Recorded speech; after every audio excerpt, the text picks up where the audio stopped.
नमस्कार दोस्तों। मौजूदा मोदी सरकार जिस अंदाज में कायदे कानून को ताक पर रखकर कांग्रेस को निशाने पर ले रही है, उससे साफ हो गया है कि उनका मकसद केवल उनकी छवि धूमिल करना नहीं है। ईडी के कंधों पर बंदूक रखकर वो वही हासिल करना चाहते हैं जो गुजरे जमाने में दुनिया के शायद तानाशाहों ने चाहा था। ऐसे नाजुक मौके पर आईएनसी टीवी आप सबसे एक खास अपील करना चाहती है, लेकिन उससे पहले मैं आप लोगों को उस दौर में ले चलना चाहता हूं जब हिटलर की क्रूरता अपने चरम पर थी। आप सबको ये बताने की जरूरत नहीं है कि हिटलर ने कितनी क्रूरता से अपने विरोधियों का कत्लेआम किया था। वैचारिक विरोधी, शांति अहिंसा की बात करने वाले बुद्धिजीवी, किसान मजदूर के नेता, किसी को उसने नहीं बख्शा था। यहूदियों के नरसंहार के लिए तो उसने गैस चेंबर बना रखा था। हिटलर के क्रूरता के और भी तमाम वाक्यों से आप रूबरू होंगे, लेकिन क्या कभी आपने सोचा है कि हिटलर इंसानियत को कलंकित करने में सफल कैसे हो गया? कोई उसकी क्रूरता पर रोक क्यों नहीं लगा सका? इस सवाल का जवाब हिटलर के ही देश जर्मनी के कवि फ्रेडरिक गुस्ताव एमिल मार्टिन निमोलर ने दिया है अपनी मशहूर कविता पहले वो आए में। सुनिए वो क्या कहते हैं। पहले वो आए कम्युनिस्टों के लिए, मैं खामोश रहा क्योंकि मैं कम्युनिस्ट नहीं था। फिर वो ट्रेड यूनियन वालों के लिए आए, मैं खामोश रहा क्योंकि मैं ट्रेड यूनियन में नहीं था। फिर वो यहूदियों के लिए आए, मैं खामोश रहा क्योंकि मैं यहूदी नहीं था। फिर वो मेरे लिए आए, अब मेरे लिए बोलने के लिए कोई नहीं बचा था। मतलब समझ गए होंगे आप। हिटलर की क्रूरता के उस दौर में ज्यादातर लोग ये सोचकर खामोश बैठे थे कि मुसीबत पड़ोसी के घर आई है, दूसरी जाति और संप्रदाय के लोगों पर आई है, उन लोगों पर आई है जो उनकी विचारधारा के नहीं है। वो लोग मर रहे हैं जो विरोधी पार्टी के हैं।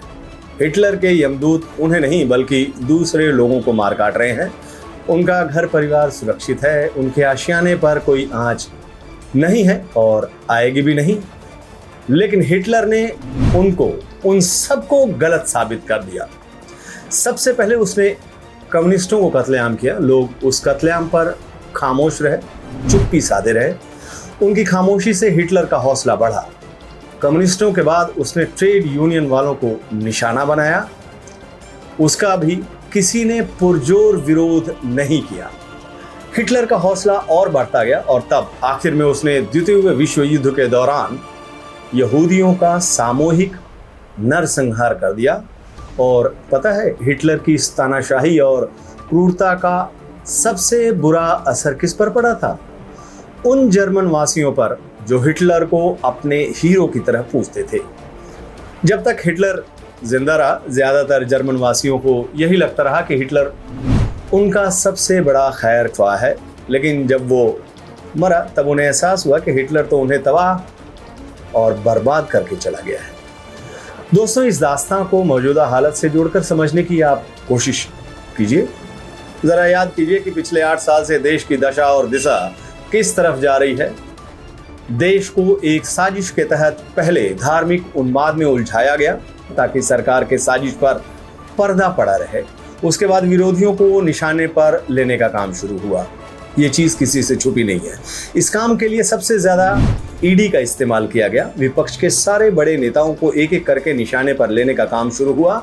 जो विपक्षी ईडी के दबाव में आकर सत्ता के सामने झुक गए, पाला बदल कर बीजेपी के खेमे में आ गए, विपक्ष की सरकार गिराकर बीजेपी की सरकार बनाने में मददगार बन गए, उन सबको 2 सेकंड में ईडी से क्लीन चिट मिल गई। यह आरोप है कांग्रेस पार्टी और दूसरी विपक्षी दलों का।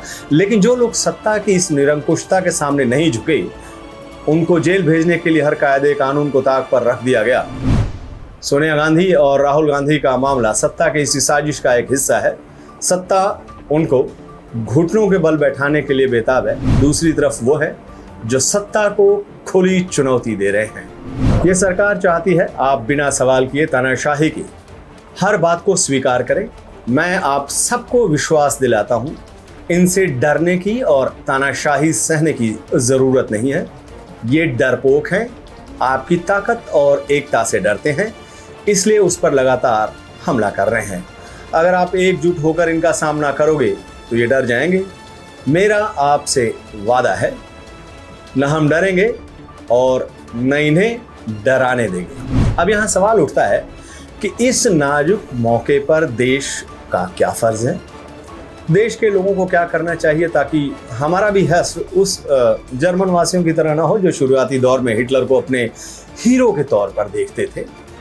इस सवाल का जवाब बेहद ही आसान है दोस्तों। हर मुमकिन मंच पर मौजूदा सरकार की जो कामकाज है और जिस तरह से विपक्षी दल तानाशाही रवैया कह रहे हैं, उसकी निरंकुशता जो कह रहे हैं, उसका पुरजोर जो है वो विरोध कीजिए। जिस साजिश के तहत विरोधी दल के नेताओं को फंसाया जा रहा है उसका खुला विरोध कीजिए।